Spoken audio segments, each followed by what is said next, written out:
Hi, Emily. I really appreciated listening to your post. There were a lot of really great points that you touched on.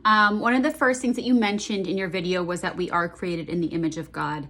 And I think it's so important in the Christian community even to realize that the interpretation of biblical verses is different, even if there are multiple people identifying as Christian or have a belief system in Christianity.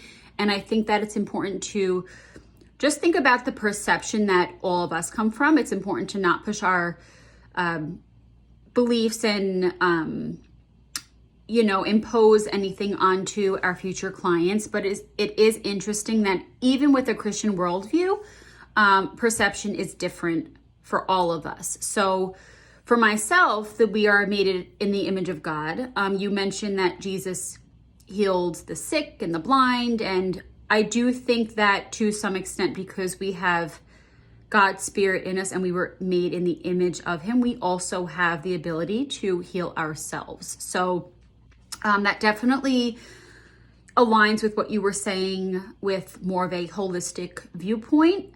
I do think that while mental illness is just as real as physical illness, I do think that there are alternative methods, so to speak, just instead of secular diagnosing, medicating, and treatment.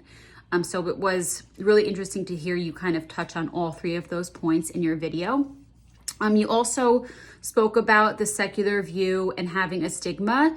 And I think a lot of that has to do with there being such a negative connotation and a very apparent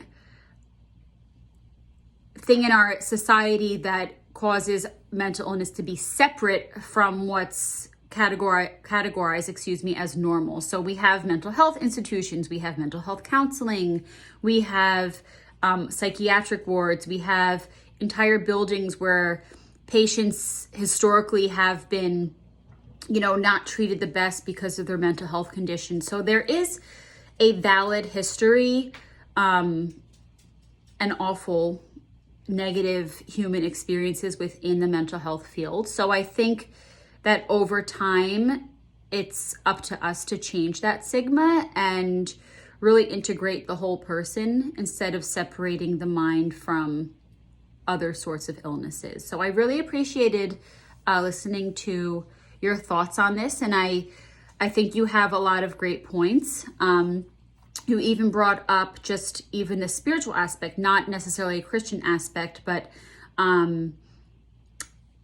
going back to us being created in the image of God and having the Holy Spirit within us. While I do think we have, as I mentioned, the ability to heal ourselves to a certain extent, I also think it's important to realize that generationally, things may be getting passed down to us and to our future children one day. So there's a whole lot of depth within thinking about mental health issues from a spiritual lens. But I think it's important to be aware of and help those clients who are receptive to that area of mental health explore that. So I appreciate your post. Thank you.